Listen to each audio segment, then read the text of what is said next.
हरे कृष्णा। जगत गुरु शिल प्रभुपाद महाराज की जय। परम पूज्य लोकनाथ स्वामी महाराज की जय। निताय गौर प्रेमानंदे हरि हरि बोल। नमो विष्णुपादाय कृष्ण प्रेष्ठाय भूतले श्रीमते भक्ति वेदांत स्वामी निति नामिने।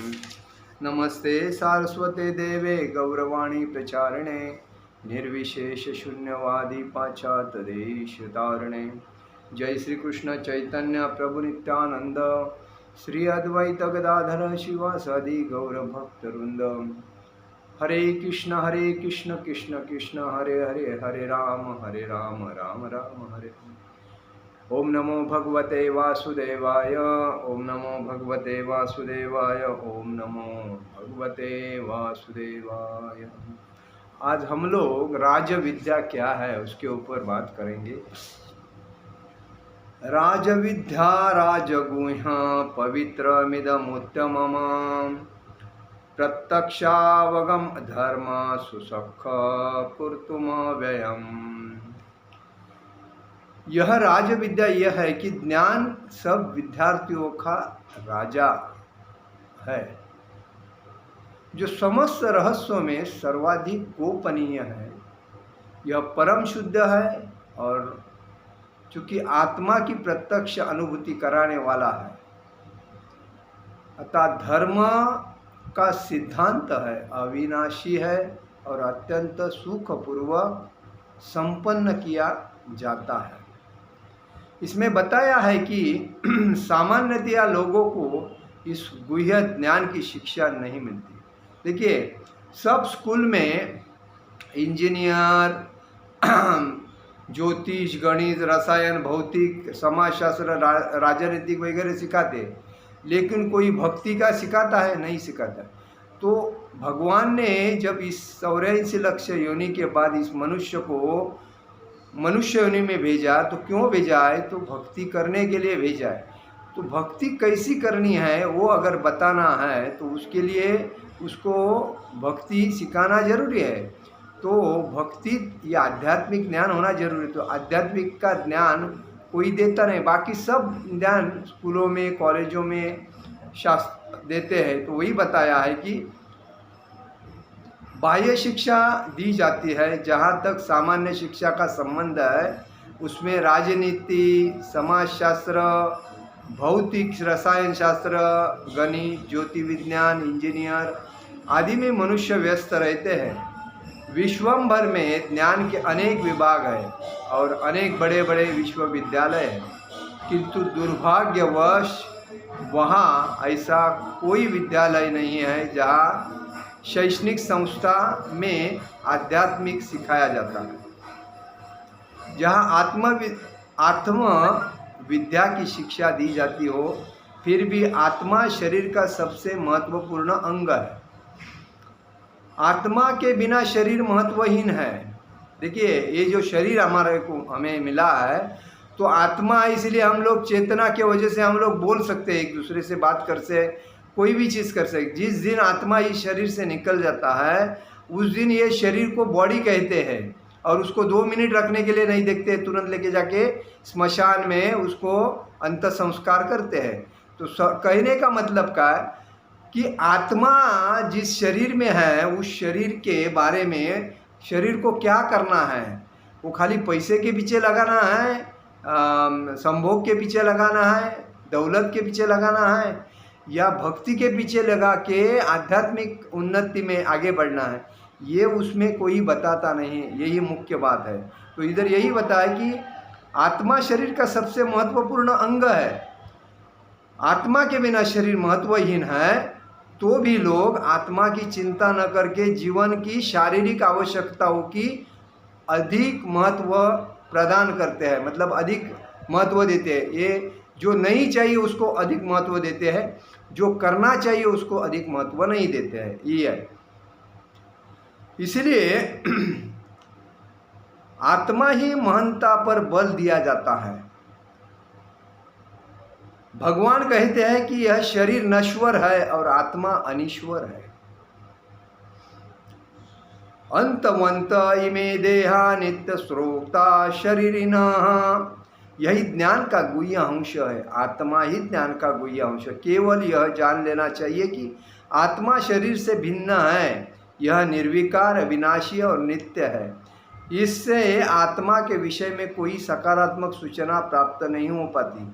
कभी कभी लोगों को यह भ्रम रहता है कि आत्मा शरीर से भिन्न है, और जब शरीर नहीं रहता या मनुष्य को शरीर से मुक्ति मिल जाती है तो आत्मा शून्य में रहता है। कि मनुष्य के दिमाग में हजारों प्रश्न आते हैं, लेकिन भगवान ने जो बताया है उस पर ध्यान देना जरूरी है।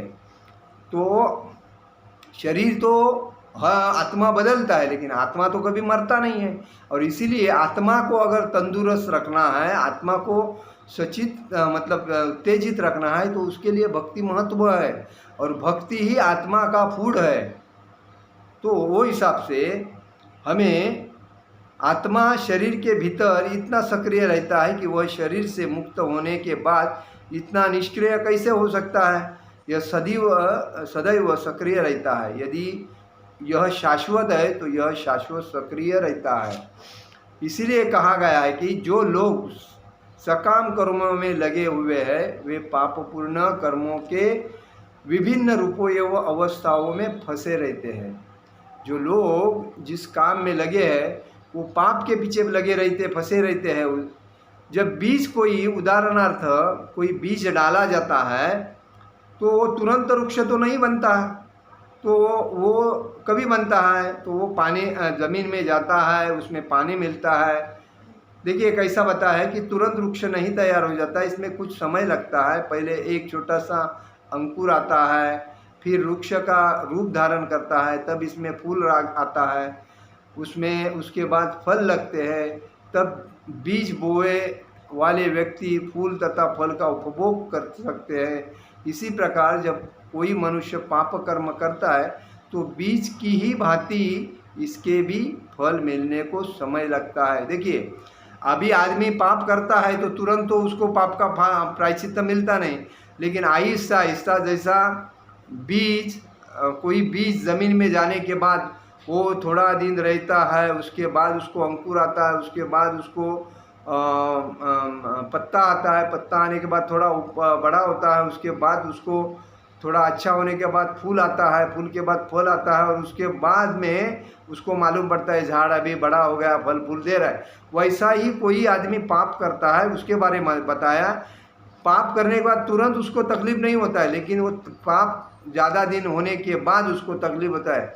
जैसा कि अभी मनुष्य का जीवन उम्र है 1 से लेके 30 साल तक, वो मेहनत करता है, मजदूरी मतलब पढ़ाई करता है, शादी करता है सब, और 30 से 60 तक ये उसका मतलब ऐसा उम्र रहता है कि उसको प्रायश्चित्त करना होता है, और 60 से 90 तक आदमी को वापिस आनंद मिलता है। ये क्यों होता है? ये रूटीन है व्यक्ति का। तो उस बेसिस पे पहला अगर उसने पाप किया है तो उसको 60 साल के अंदर उसको पाप का प्रायश्चित्त मिलेगा, और पाप के बाद उसको प्रायश्चित मिलने, अगर उसने पुण्य किया है तो पुण्य भी उसको उसी टाइम मिलेगा। तो उसके बाद जो पुण्य मिलता है वो 60 से 90 साल तक पुण्य मिलता ही रहता है। लेकिन उसके पहले अगर उसने पाप किया है तो 30 से 60 के बीच में उसको प्रायश्चित्त भोगना है। इसलिए 60 साल आदमी का रिटायरमेंट बताया है। 60 के बाद आदमी आनंद से जी सकता है, लेकिन जिसने पाप बहुत किया है वो बीमार में रहेगा, तकलीफ में रहेगा, और जिसने पुण्य किया है वो आनंद से जिएगा, ये कहता है। तो इसीलिए बीच का एग्ज़ाम दिया है इधर। तो व्यक्ति में पाप कर्मों का उदय होना बंद हो चुका हो, किंतु किए गए पाप कर्म का फल तब मिलता रहता है जब पाप तब बीज रूप में बचे रहते हैं। कुछ फलीभूत हो चुके होते हैं जो हम दुख तथा वेदना के रूप में अनुभव करते हैं। मतलब जैसी करनी वैसी भरनी हम लोग बोलते हैं। आदमी ने भक्ति में रहने के बाद किसी का बुरा सोचना नहीं चाहिए, किसी को तकलीफ नहीं देना चाहिए, किसी को लालच में लाके फंसाना नहीं चाहिए, किसी के ऊपर आसक्ति नहीं रखना चाहिए। अगर ये जो चीज़ आदमी करता है तो उसको उसका परिणाम भोगना पड़ता है। इधर बताया है कि अप्रारंभ फलपापकूट बीजफलोन्मुखम क्रमेणैव प्रलीयेत विष्णु भक्ति रतात्मनाम। जो लोग भगवत भक्ति में रत है उनके सारे पाप कर्म चाहे फलीभूत हो चुके हो, सामान्य हो या बीज रूप में हो, क्रमशः नष्ट हो जाते हैं। इधर बताया भक्ति की शुद्धि कारिणी शक्ति अत्यंत प्रबल होती है और वो पवित्रम उत्तम अर्थात विशुद्धतम कहलाती है। उत्तम का तात्पर्य दिव्य होता है। तमस का अर्थ हो भौतिक जगत का अंधकार है। तामस लोग जो है वो अंधकार में रहते हैं और उत्तम का अर्थ है भौतिक कार्यों से परे हुए, मतलब भौतिक आसक्ति से बाहर आया हुआ आदमी। भक्तिमय कार्यों को कभी भी भौतिक नहीं मानना चाहिए। कभी कभी ऐसा प्रतीत होता है कि भक्त भी सामान्य जनों की भांति रत होते हैं, मतलब कभी कभी भक्त भी भौतिक माया के अंदर डूबते हैं, तो वो नहीं डूबना चाहिए, क्योंकि आसक्ति नहीं रखना चाहिए। जो व्यक्ति भक्ति से अवगत होता है वही जान सकते हैं कि भक्तिमय कार्य भौतिक नहीं होते। जो भक्ति में पूर्णता है उसको मालूम है कि हमें भौतिक में नहीं जाना चाहिए, वही जान सकता है। वे आध्यात्मिक होते हैं और प्रकृति के गुणों से सर्वथा अदूषित होते हैं। देखिए, आध्यात्मिक व्यक्ति जो भक्ति में एकनिष्ठ भक्ति करता है वो भौतिक तमो से और रजोगुणों से अलिप्त रहता है, वो सत्व गुणे में रहता है और उसको किसी की आसक्ति नहीं रहती है और लोभ भी नहीं रहता है और मोह भी नहीं रहता है, क्योंकि माया, मोह, लोभ, अहंकार, ईर्ष्या, क्रोध ये राक्षस है और इससे बचने के लिए भक्ति एकनिष्ठ होके करेगा तो उसको कोई तकलीफ नहीं रहेगी। यही बताया भगवान ने। कहा जाता है कि भक्ति की संपन्नता इतनी पूर्ण होती है कि उसमें फलों का प्रत्यक्ष अनुभव किया जा सकता है। इसीलिए भक्ति में इतनी ताकत है कि उसका भक्ति में जो एकनिष्ठ भक्ति करता है उसका प्रत्यक्ष अनुभव उसको मिलता है। जो व्यक्ति कृष्ण के पवित्र नाम हरे कृष्ण कृष्ण कृष्ण हरे हरे, हरे राम राम राम हरे हरे का कीर्तन करता है, उसे जप करते समय कुछ दिव्य आनंद का अनुभव होता है और वह तुरंत ही समस्त भौतिक कलमश से शुद्ध हो जाता है। ऐसा सचमुच दिखाई पड़ता है कि यदि कोई श्रवण करने में ही नहीं अपितु भक्ति कार्यों के संदेश को प्रचालित करने में भी लगा रहता है या कृष्ण भावनामृत के प्रचार कार्यों में सहायता करता है तो उसे क्रमशः आध्यात्मिक उन्नति का अनुभव रहता है। आध्यात्मिक जीवन की यही प्रगति किसी पूर्व शिक्षा या योग्यता पर निर्भर नहीं करती। यह विधि स्वयं इतनी शुद्ध है कि इसमें लगे रहने से मनुष्य शुद्ध बन सकता है। देखिए, भगवान की भक्ति और उसमें प्रचार, मतलब बुक्स पढ़ना, प्रचार करना, हरे कृष्ण महामंत्र बोलना, लोगों को समझाना, इस वजह से वो ऑटोमेटिकली शुद्ध हो सकता है, उसमें कोई दोष नहीं। इसलिए कहा गया है कि प्रकाशच्च कर्मण्य भासात के रूप में इसका हुआ है कि जिसका अर्थ है कि भक्ति इतनी समर्थ है कि भक्ति कार्यों में रत होने मात्र से ही बिना किसी संदेह के प्रकाश प्राप्त हो सकता है। इसका उदाहरण नारद जी के पूर्व जन्म में देखा जा सकता है। देखिए, जो पहले दासी पुत्र थे, नारद मुनि का उदाहरण क्यों दिया है कि नारद मुनि, महर्षि नारद मुनि ये दासी पुत्र थे। वे न तो शिक्षित थे न ही राजकुल में उत्पन्न हुए थे, किंतु जब उनकी माता भक्तों की सेवा करती थी नारद भी सेवा करते थे और कभी कभी माता की अनुपस्थिति में वे भक्तों की सेवा स्वयं करते थे। नारद मुनि स्वयं कहते हैं कि उच्छिष्टलेपाननु मोहितो दिव्ये सकुस्त भुजे तदपास्त किल्बिषम। एव प्रवृत्त विशुद्ध चेतसः तद्धर्म एवांतरुचि प्रजायते। नारद मुनि कहते हैं,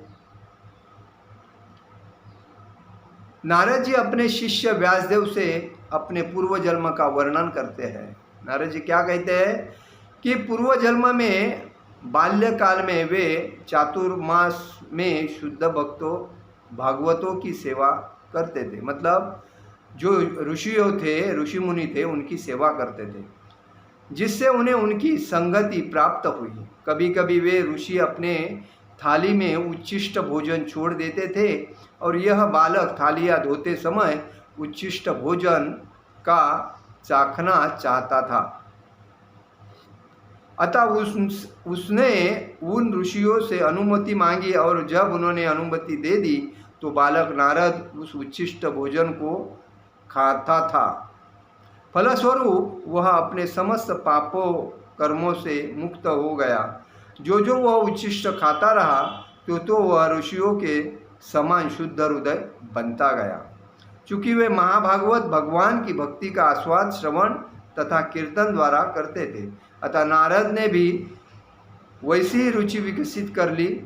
जहाँ नारद कहते हैं कि तत्रान्वह कृष्ण कथा प्रगायताम अनुग्रहेनानुश्रव व मनोहरः ता श्रद्धया मेनु पदवी श्रुवन्तः प्रिय श्रवस्तदग ममा भगवत रुचि।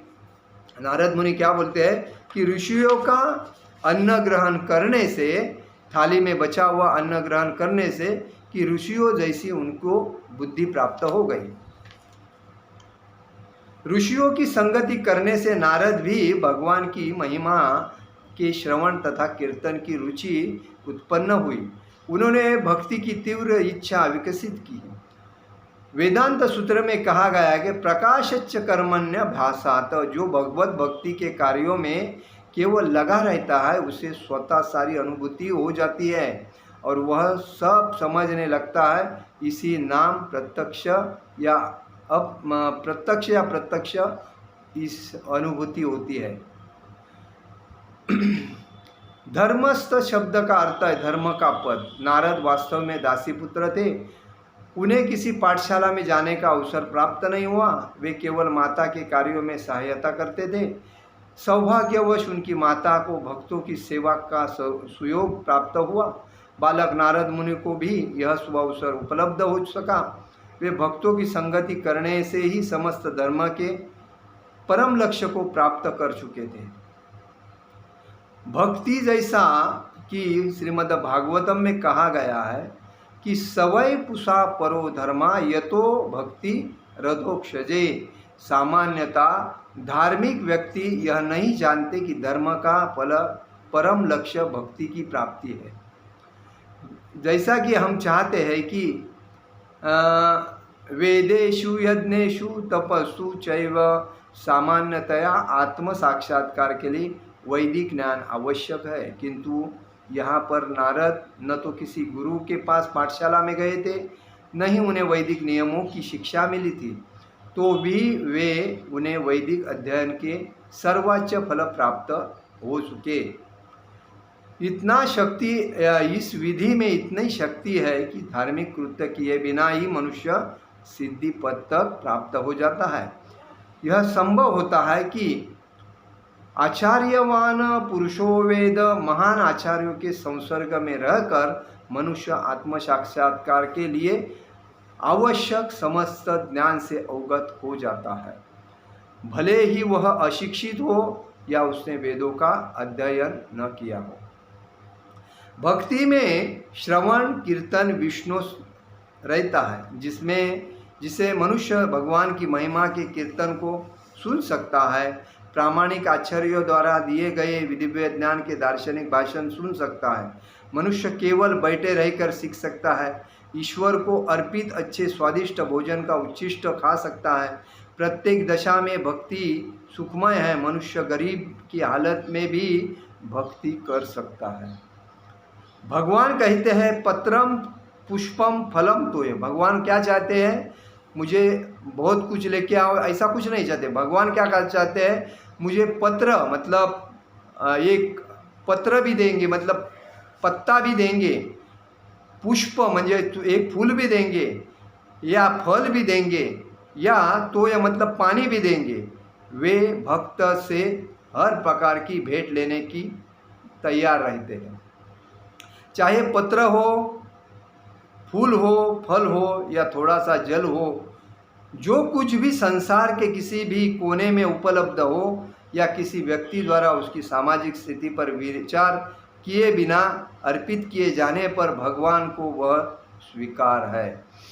यदि वे प्रेम पूर्वक चढ़ाया जाए, इतिहास में ऐसे अनेक उदाहरण प्राप्त होते हैं। भगवान के चरण कमलों पर चढ़े तुलसी दल का आस्वादन करके संत कुमार जैसे मुनि महान भक्त बन गए। देखिए, भगवान के चरण में अगर हम तुलसी पत्र एक पत्ता भी रखते हैं तो भी महान भक्त बन जाते हैं। जैसे संत कुमार जैसे मुनि थे, वो एक पुष्प मतलब एक पत्ता भगवान के चरण में रख के महान भक्त बन गए। भक्ति योग अति उत्तम और प्रसन्न मुद्रा से संपन्न किया जा सकता है। भगवान को तो वह प्रेम प्रिय है जिससे उन्हें वस्तु अर्पित की जाती है। मतलब भगवान को जो भी आप देते हैं प्रेम से दे दो, मन प्रसन्न से दे दो भगवान के लिए, वो भगवान प्रसन्न हो जाते हैं, उसमें कोई उनका दो राय नहीं है। वास्तविक भक्ति की मुक्ति के बाद भी बनी रहती है। जब भक्त भगवत धाम को जाता है तो वहाँ भी वह भगवान की सेवा में रत हो जाता है। वह भगवान से तादाकार नहीं होना चाहता।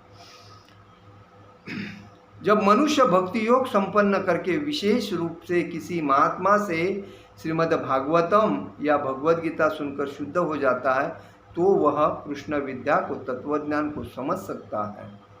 एवं प्रसन्न मनसो भगवत भक्ति योगता, जब मनुष्य का हृदय समस्त व्यर्थ की बातों से रहित हो जाता है तो वह समझ सकता है कि ईश्वर क्या है। इस प्रकार भक्ति योग या कृष्ण भावनामृत का समस्त विद्याओं का राजा और समस्त गुह्य ज्ञान का राजा है। यह धर्म का शुद्धतम रूप है और इसे भी बिना कठिनाई के सुखपूर्वक संपन्न किया जा सकता है और मनुष्य आनंद में रह सकता है। इसे ग्रहण करना चाहिए। देखिए, आज के इस अध्याय में हमें क्या सीखने मिला कि भगवान को हम भक्ति से ही प्रसन्न कर सकते हैं। मंदिर में जाने के टाइम पे खाली हाथ नहीं जाना चाहिए। भगवान क्या बोलते हैं, पानी दो, एक पत्ता दो, या एक फूल दो, या एक फल दो। ये चार में से कोई भी एक चीज़ मेरे लिए प्रसन्न मुद्रा से आनंदित लेके आओगे, मैं प्रसन्न होता हूँ। मुझे बाकी आपका कुछ भी नहीं है, धन संपत्ति कुछ नहीं चाहिए। मैं आपकी भावना का भूखा हूँ। आपकी भावना क्या है मेरे बारे में, उसका भूखा हूँ। वो दिल से देते हैं, मैं प्रसन्न होता हूँ। कहने का मतलब है हमें भगवत भक्ति में अगर आनंद पाना है, आनंदी जीवन जीना है इस भौतिक युग में, कलयुग में, तो हमें भक्ति करना जरूरी है। और भक्ति से ही सब कुछ पा सकते हैं, वरना कुछ नहीं। देखिए, नारद मुनि कोई पढ़ाई करने नहीं गए थे या कुछ नहीं थे, वो भी बिना पढ़ के ऋषियों की सेवा करते करते उनका उच्छिष्ट मतलब जो थाली में बचा जो अन्न था वो उनको पूछ के खा के वो एक ऋषि मतलब नारद मुनि बन गए। और वो भी भगवान के शुद्ध भक्त बोल के प्रचार करने लगे। तो ऐसा हमें भी बनना है और हमें भी करना चाहिए। जो महाराज होते हैं उनका एक भी ऐसा थाली का अगर उच्छिष्ट मिल जावे तो खाना ग्रहण करना चाहिए।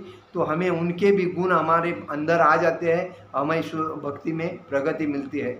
आज का यही प्रवचन मैं यही समाप्त करता हूँ। हरे कृष्ण कृष्ण कृष्ण हरे हरे, हरे राम राम राम हरे हरे। जगत गुरु शिल प्रभुपाद महाराज की जय। परम पूज्य लोकनाथ स्वामी महाराज की जय। निताय गौर प्रेमानंदे। हरि हरि बोल।